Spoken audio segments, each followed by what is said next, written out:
నాగేంద్రశయన నీ నామమాధుర్యంబు మూడు కన్నుల సాంబమూర్తికెరుక. పంకజాక్ష నీ బలపరాక్రమమెల్ల భారతీపతి అయిన బ్రహ్మకెరుక. మధుకైట భారి నీ మాయ సమర్థత వసుధలో బలి చక్రవర్తికెరుక. పరమాత్మ నీదగు పక్షపాతత్వంబు దశశతాక్షుల పురందరునికెరుక.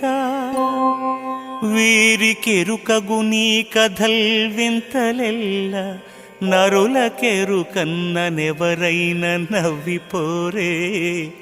భూషణ వికాస శ్రీధర్మపుర నివాస